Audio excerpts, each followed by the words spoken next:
So Assimilation has come to an end literally a couple of days ago. And I sat there this morning thinking, you know what? I'm actually going to review the whole Assimilation arc, all the features. So why don't we cut to it? I'm Admiral Pegasus, and this is Star Trek Fleet Command.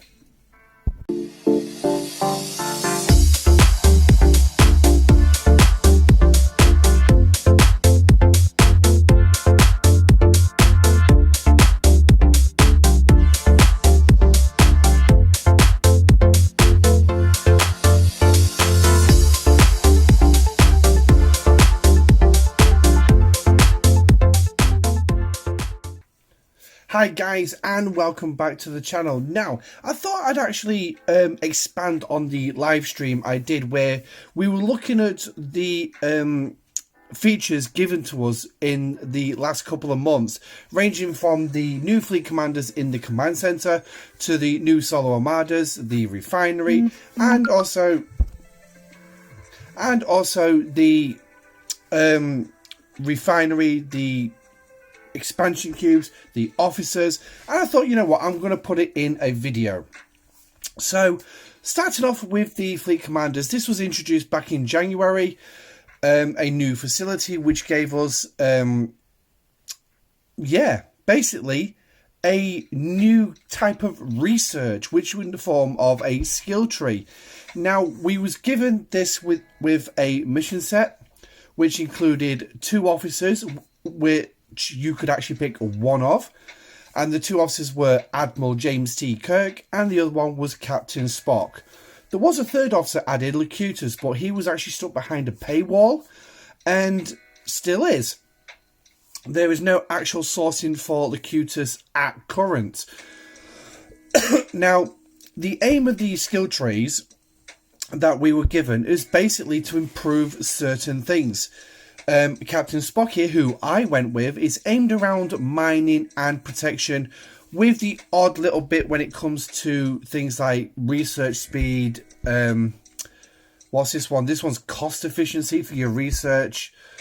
And obviously it requires your officer to be on duty. I mean, there are other stuff like ship construction speed. There's mining speed. So there is a fair few bits here. Now, Admiral Kirk, should I say, was aimed more at like the PvP and I think Armadas and all that. And a lot of players did actually go for Kirk.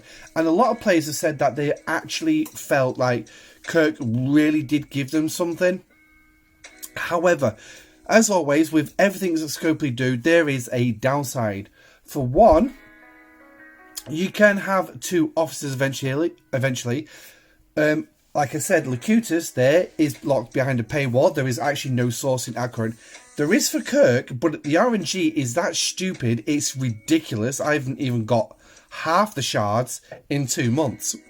So, and also there's a 2nd slot over there which is locked behind level 40. So basically the free-to-play grind to get up to 40 is an absolute nightmare. I'm only at level 20. That's halfway through in 2 months.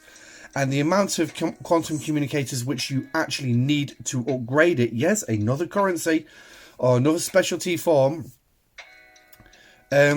sadly, seriously lacking.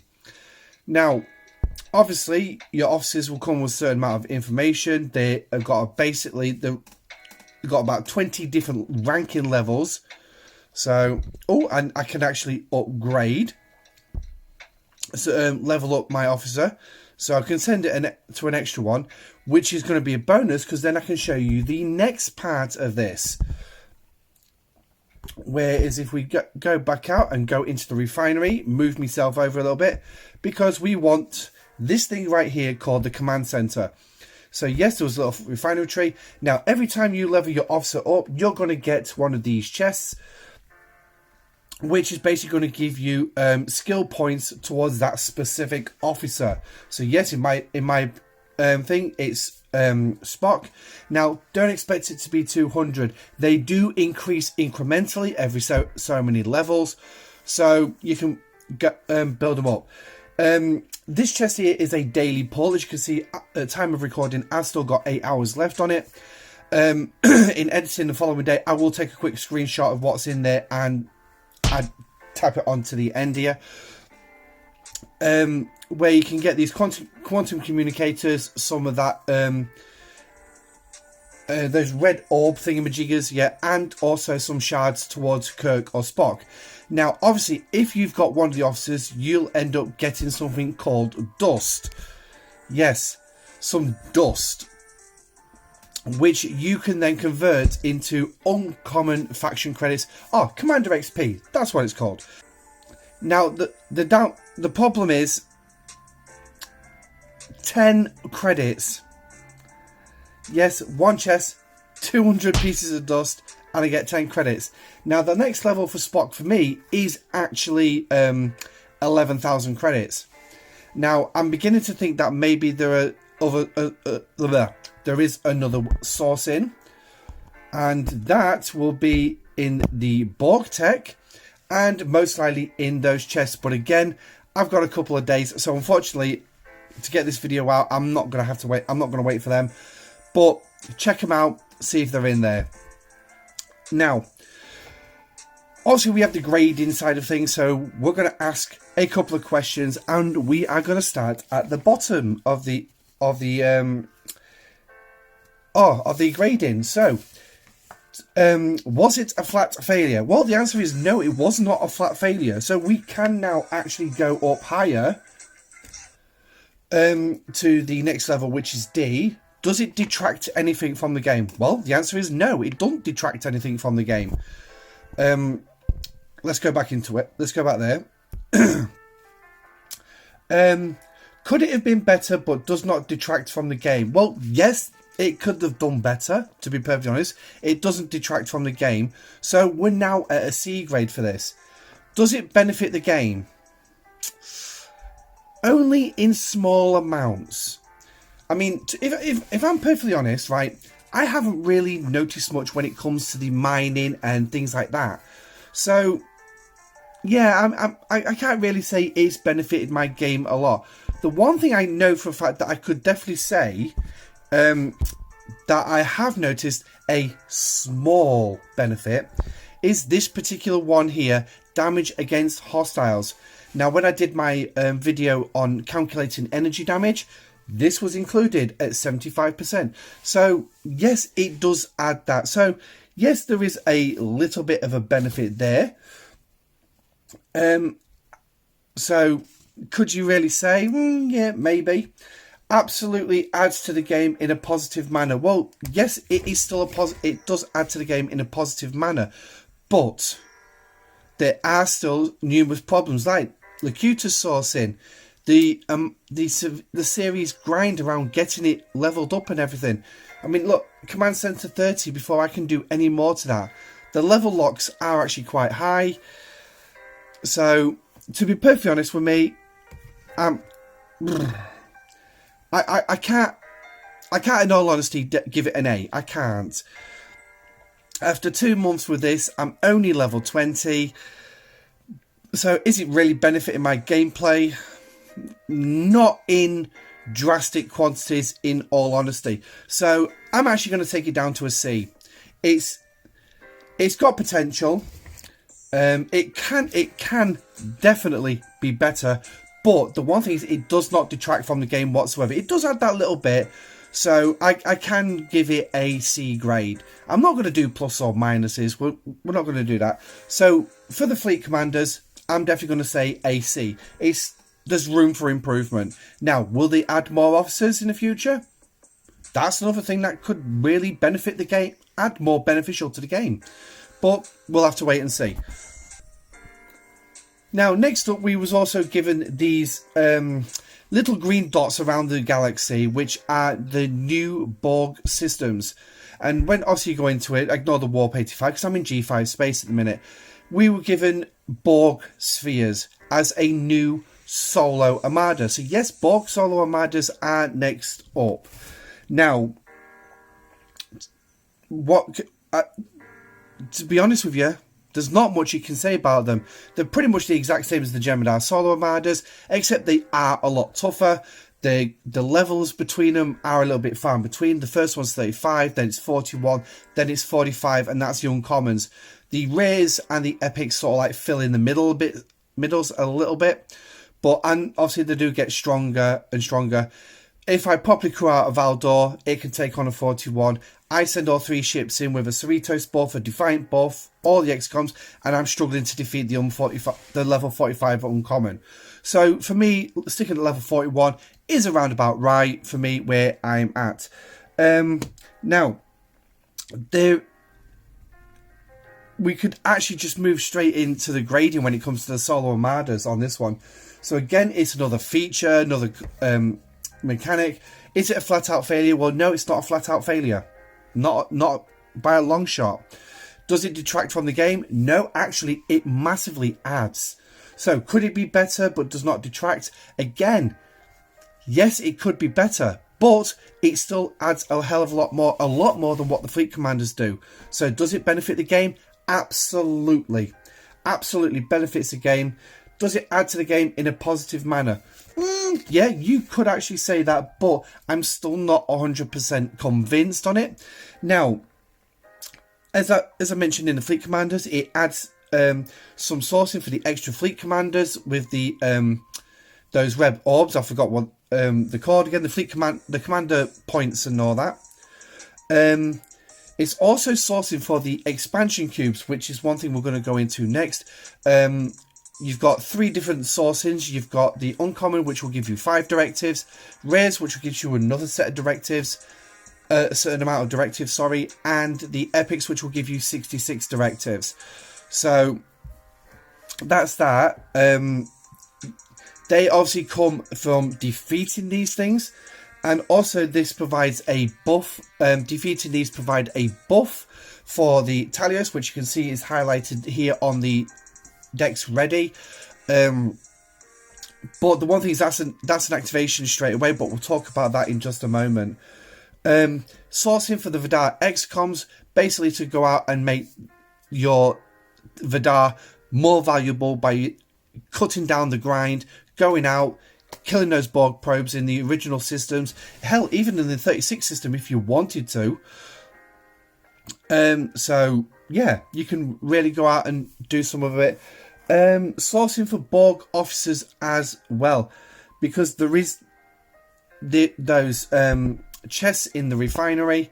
So like I said, I haven't got screenshots, but in these chests is pretty much all the Borg officers up to January 23. The 3 officers added in February, the month just gone. Unfortunately, these are not added here, but they are added a little bit further across into the expansion cube exchange. But we'll we've got the refinery coming up later on, so we'll talk about the refinery in just a moment, in a bit. What else did I put down? Sourcing directives for the via the Vidar is crap, but the Tailos is better. But again, we can talk about that when we come to the refinery. So, the Borg Solo Armadas, in my opinion, definitely benefits the game. I'm giving it a B. B grade for the Solo Armadas. I have run a few. Obviously, since the introduction of the Tailos, I'm going to have to sort of like stop a little bit while I focus on the Tailos. Because again, and I'll mention that when it comes to the refinery. So, now, next up is the expansion cubes. And what you'll find is a little system was tagged onto the bottom. As you can see, I've got, this one is shrouded in deep space, hence the reason the pixelation. So we can't actually go looking in there until we actually have a ship available. But what we can do is go into this level 38 system where it's not deep space and you can actively see them. Now, these are your expansion cubes. These are extremely powerful bitches. If I'm not, these have got teeth, literally. They are so powerful, it is unreal. And if we scan one and obviously look at the DPR it produces, it's just under 5 million per round. And then obviously you've got its critical chance at 10% and 50%. So its piercing stats are mediocre, reasonable. But like I said, these things are powerful. And they also have a lot of shield health and a lot of hull health.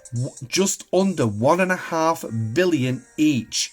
So these are going to be very tough to kill. Now, the best ship to go after these with is the Tailos. However, you're going to need that buff from the solo Armadas, which is called Foreknowledge, highlighted in yellow in the box across there. You'll get that buff, and then you'll come in to do these. Now, I'm going to tell you straight out, flat failure for me, because there's a lot wrong with it. An awful lot wrong. Let's start. Bad sourcing for the directives, for starters. I mean, as I've mentioned with the Borg Solo Armadas, you got a 5, I can't remember what the rares are, and then a 66 for the Epic. But the one thing is, because I haven't got a... let me speed that up a second, because I know for a fact that can get... Oh, no, it can't. That can, though. That can get back in range, because I know exactly what it is. But it's 500 directives to start it. It is a 15-minute timer, so plenty of time to sort out your fleet. But the problem is, it requires so much organisation. I can do a fleet of 6, including myself, so which means I need 5 friends to come and join me. So basically, I've got to say, right, I'm going to do an expansion cube. I need 5 members. However, you all need to run a solo Armada first to get your buff for your Tailos. Yes, you've got to organise it that way. It's adding too much complexity to the game. A complexity level that really does not need to be in the game. Do we need to patas about saying, look, right, sorry, you can come and join my Armada, but you need to go do this first, you need to do this first, then this, then this, then this, before we can actually run this Armada? And the answer is no, we don't need that. We don't need to be running a solo Armada to gain a buff to come in and do this.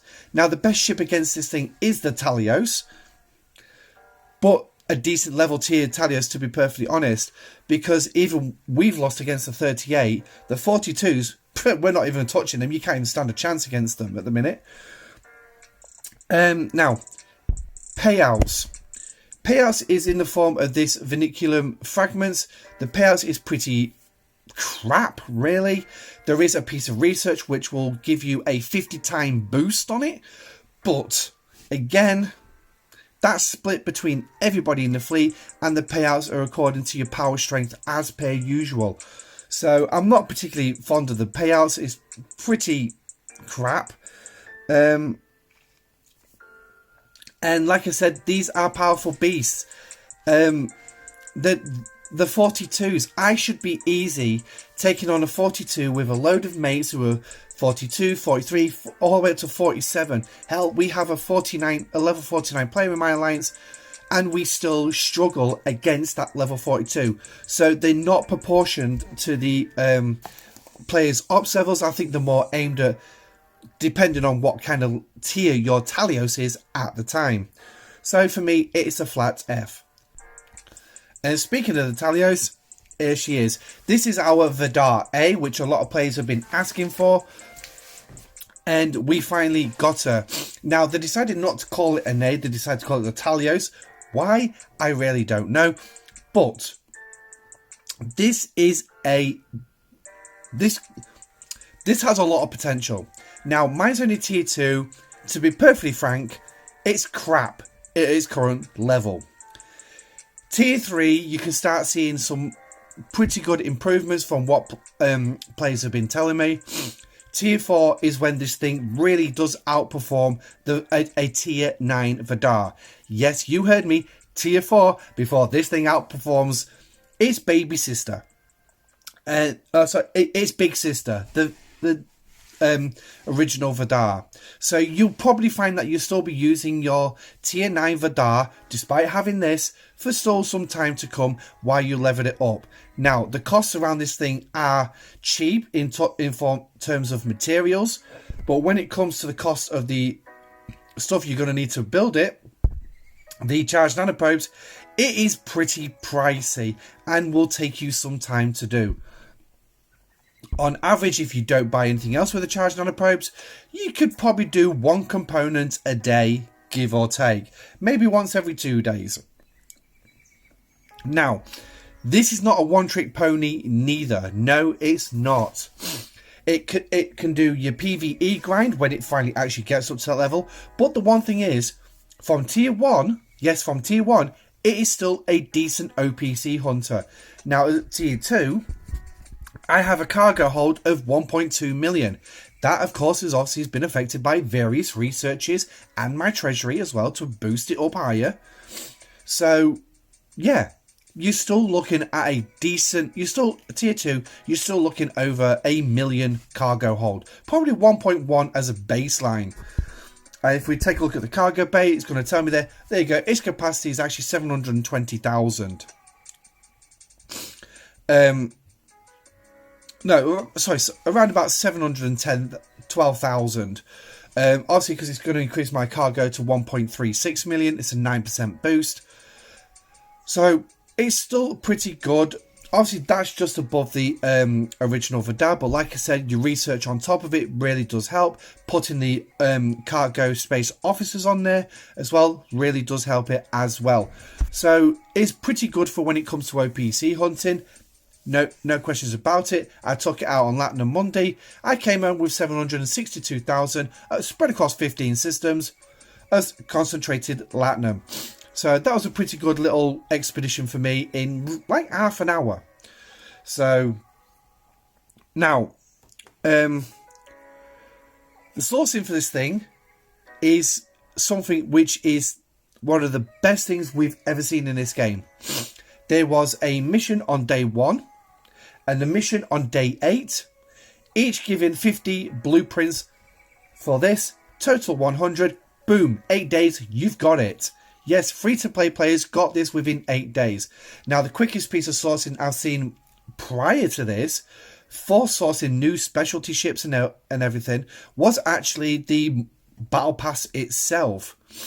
And I think, was it the Meridian? I think it was the Meridian, or it was the original Vidar, where you sourced it through the Battle Pass on the free-to-play line, and you got it. That was the fastest I've ever seen. This thing broke the mold. It literally caned it. 8 days, boom, there you go. Here's a brand spanking new ship. So that's there for me. As I mentioned, very poor at tier 1, 2. Tiers 1 and 2, the tier 9 Vidar is way better. Improvement in tier 3, tier 4, it starts outperforming. But it is definitely a must have ship.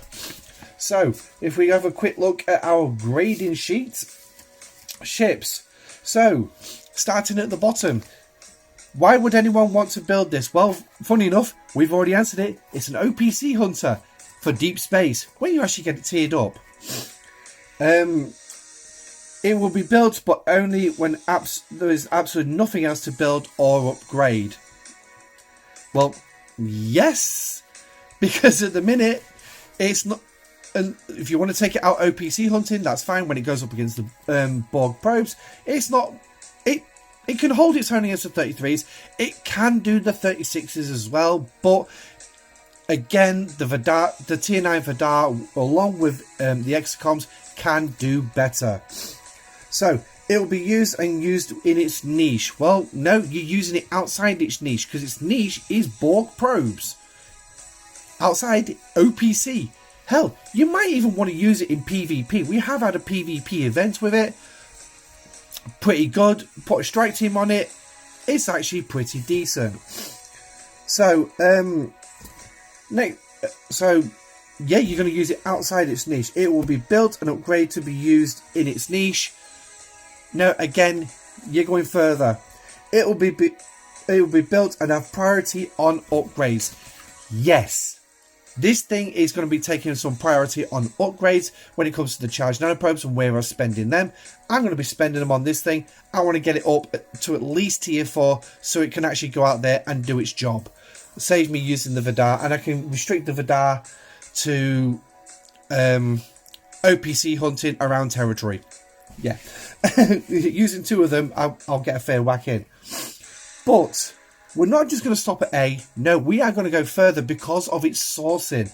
The sourcing for this thing was obviously, like I said, was the best we've ever seen. A star. Straight out. A star ship. This is a ship that you absolutely need. You must have it. And, yeah.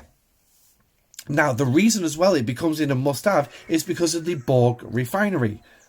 So let's hop on over to the refinery, yes, and let's actually quickly unveil the refinery. Now, I have got a number of screenshots that I will plug in, just throw in editing, so watch out for them. Now, first up is your charged nanoprobes. This is a change. When you do get the Tailos, you'll find that as you see on the Borg Solo Armada directives, I've got Vidar Tier 9. That's the original. That stays, but when you get the Tailos, pretty much everything else disappears and changes over to the Tailos. So you have a new, improved refinery. And yes, it is improved. No questions, it is improved. You are getting more charged nanoprobes for half the grind, instead of going after 1 million inert nanoprobes just to get enough charged nanoprobes to do everything you need. You only need 552,000 just to get enough charged nanoprobes. But there is a downside, as always. If you come across, yes, the Tailos has its own Borg Solo directive sourcing. And if we go into here, you can see it's going to be 32,000. Now, you take that from the 48,000 that you just got from your charged nanoprobes to chest pull. And that's going to leave you 16,000. Wow. So, this is where I say, at the minute, you sort of have to decide on what's going to be more important when it comes to your charged nanoprobes. Now, I'm not going to lie. This is the original one you had of 28,800 for only 100 directives. Yes. Now, let's hop back over to the other one. 32,000 dead. So, 3,200 extra charged nanoprobes, which is around about a 10-12% increase in price for a 34% increase in directives. Now, this is tier 2. It is based on the tier of your Tailos. Of course, the price of the charged nanoprobes will change as you also tier it up as well. But I would still say a 12% increase in price for a 34% increase in directives is a bargain. In the long run, it's going to save you loads than if you actually got the original. Also, the inert nanoprobes as well has changed, and as you can see, all the original primes that you had from the original Vidar have also transferred over to the Tailos. Independent credits has also seen an increase as well. I think I'm pulling 410. Again, screenshot there. So, bonus, and obviously they'll go up as you tier up your Tailos. But as well, if you've got the prime, which you'll see on the faction credits and everything, that is also applied to that to give you your boost. Hence the reason why I've got 410.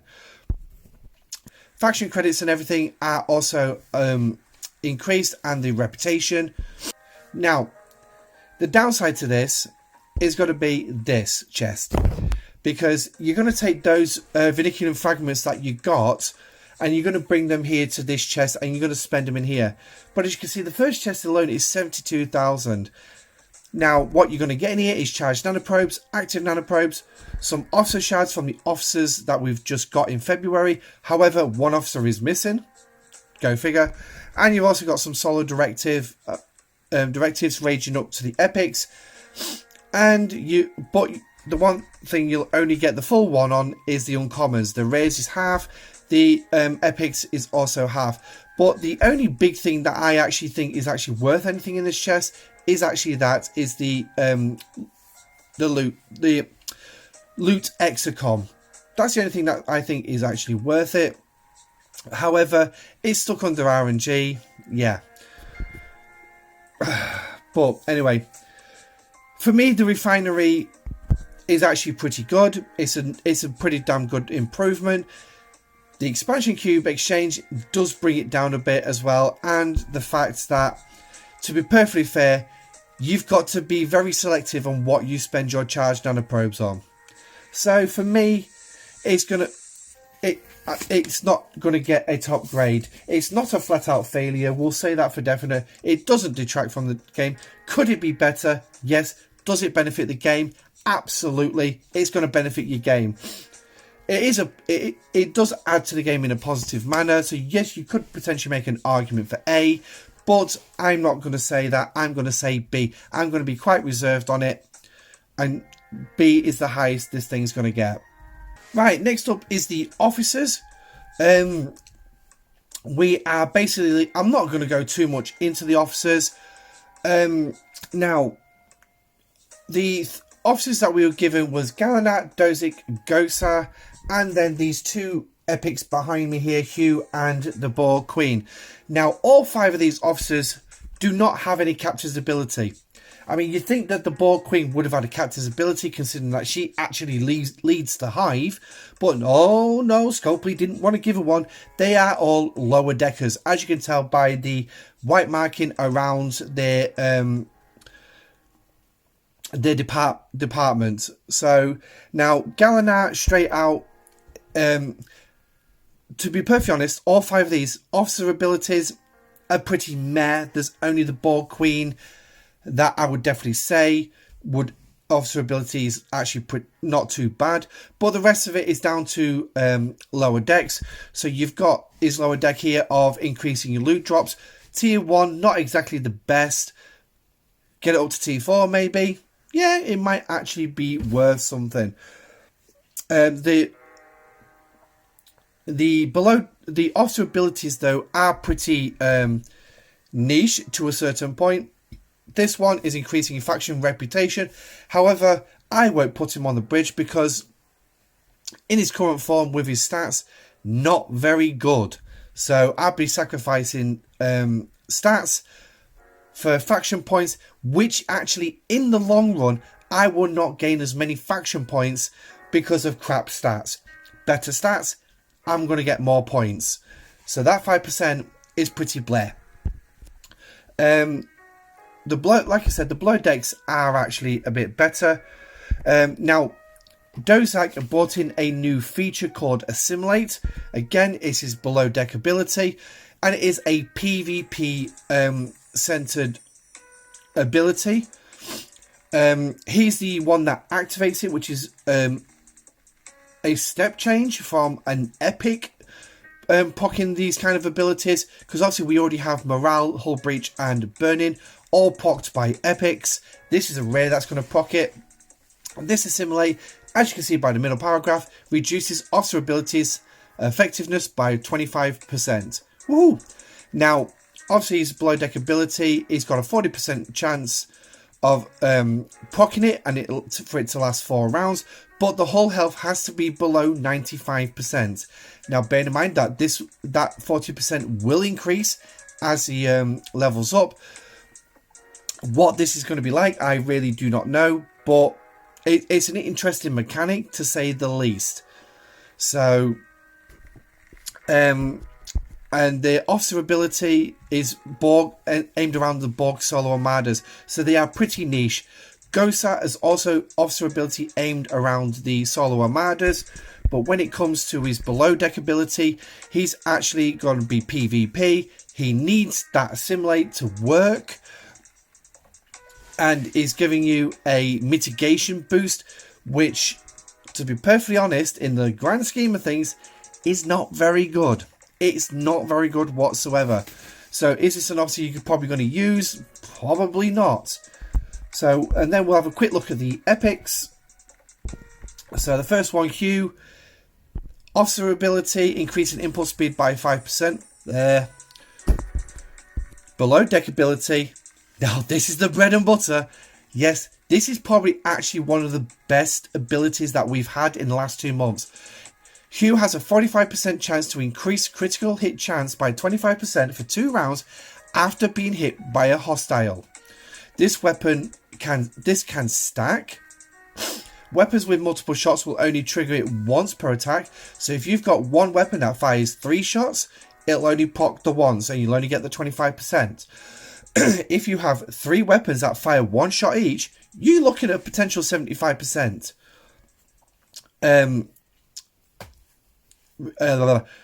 reduction in critical chance. So, yeah. Now, I know some testing has been done by DJ, and they did up a chart on this. Well, it's DJ's team, or people he knows who've tested this out. And this is a fantastic officer. He's definitely going to be a must-have. So if you've got the opportunity to get him sourced, which will be through the Borg Solar Armada Epic Exchange chest in the Borg Tech Refinery, yes, I'd get him. I would get him. Unfortunately, I've got a long way to go. I'm not even halfway yet. And then I'll see the last officer was the Borg Queen. Like I said, no captain's ability for the leader of the Hive. I don't know why Scopely did that, but her officer ability actually seems like a bit more of a fair one. Again, it's against the Borg Solar Armadas, but when she actually receives the hull damage from an enemy shot, she'll increase your critical hit chance by 2%. And this does stack as well. So basically, this is a Khan. Yeah, this is a Khan in Borg form, aimed at Borg Solar Armadas. So maybe Khan can take an Armada off, put his feet up, have a coffee, while the Borg Queen goes and takes his place. But again, 2%, not exactly big numbers at the beginning, but I'm sure that gets better as she gets higher up. But yeah, now sourcing, like I said, is pretty good. It's through the Solar Armada exchange chests in the Borg Tech. But let's have a quick rundown of the grading for it. So the officers, would anyone want any of these officers? Well, yes. You're going to want Borg Queen, you want Hugh, you're going to want Dosic for the Assimilate, and Galanar for the loot increase when you actually get him up. So, yeah, now, no officer is a must-have, but anyone would be nice to eventually have. Well, yeah, Hugh's a must-have. Hugh is a must-have. The other ones would be ideal if we could get them. No officer is a must-have, but any would be nice to upgrade eventually. Again, yep, that's what they'll be. One officer is a must-have. Well, that's Hugh. That is Hugh. So we can change. So we can say that we are actually looking at a B grade for the officers. There ain't two officers that are must-have, if I'm perfectly honest with you, because yeah, what's the it's like ridiculous. So that's that one. Now there are a couple of other little things that we can also quickly look at as we finish off the final grading for the Assimilation arc. And the first one here is in diplomacy, and we'll click on this little unfriendly guy because a few more tags have been added. Why? I can see why, but the question still is why? Why did we need some more towards enemy? Now, someone has made the case of, well, you might have different alliances who you hate, but you want to stack them at different levels, like caution, unfriendly, or actually go kill these sods. The top side of it, allied, friendly, and civil. I suppose you could split that down to how you want to be viewed with other alliances. For my instance, my would be allied is full nap, no base raiding, no OPC, no zero nodes, and you assist each other in territory. Friendly, you can allow zero node hits if you wanted to. Civil, no help in territory, no base raiding, but OPC, ZMP, crack on. Neutral, obviously, yeah, that's neutral. That's pretty much just follow your row. So, for me, it doesn't detract from the game. It doesn't really add much benefit neither. It could be better. It's a C grade. There's not too much to say about that one. So, a C grade for that one. Now, the final one is the hailing frequencies. Now, as you can see, in next to the locate is a Vulcan salute. Click on that and it automatically takes you to your ship. Yay! And then also you're given an option of what hailing frequencies that you want to give. Now be very quick, because obviously they do disappear, hence the reason why they come up there. And as well, you can also assign them to your ship. If you see there, I've got the Borg cube next to the Tailos. Click on that and it brings up this, gives you all the options that you've got available, and then you can assign them to that, which will appear in your battle log. Now, they could be better. They could be better. You could have it where you could quickly type a quick message which is displayed to everybody in that particular system rather than just emojis. But you can have a little bit of fun with these. When like doing Armadas, your alliance could, when you're doing that waiting, you could just spam some of these up. We had a couple of events, and that's pretty much all they were going to be there for. I don't think other players would be using them much outside doing those two events. But if you wanted to have a bit of fun, you can do. But it doesn't detract from the game or anything. It could be better. It doesn't benefit the game in any way. It's a C. So that's it. So that's all our grades that we've actually got for this month. For the Assimilation Act. So what are we going to basically say Assimilation Arc is actually going to be graded? Well, when we've added it all up, it's around 20 points out of a total of 32 points. Yes, I've put 32 points in there. That's 1, 2, 3, 4, 5, 6, 7, 8 different things we've looked at. Potential 4 points on each, with the exception of one that's gone up to 5. So that's a bonus point. And it's going to give us a total of 20 points. 20 out of 32, that's a C grade. Yes, it's at the top end of a C, but it is still a C grade, sadly. And that's pretty much it. So collect these. Is that an... Oh no, that's a Stella. We're not worried about that. So that's a C grade. Now, let me know what you think about everything that's come into the game in the last couple of months. Yes, we've been able to talk about this, that and the other through the various things, but let me know what you actually think. Some of the stuff that came in January. Are you finally finding some sort of a benefit with it? Yeah, as for February stuff, well, we still got time. We still need to play around with that a little bit more and see what we really think. But there it is. Simulation has ended for me on a C. So, yeah. So let me know in the comment section down below. Also, don't forget to like and subscribe to the channel as well. So now it's time for me to get off and edit this video and get those screenshots in as and when I get them. And then the video will be posted as soon as I've got that last screenshot in place. Until then, stay safe, live long and prosper, and I shall catch you on the next video. Goodbye.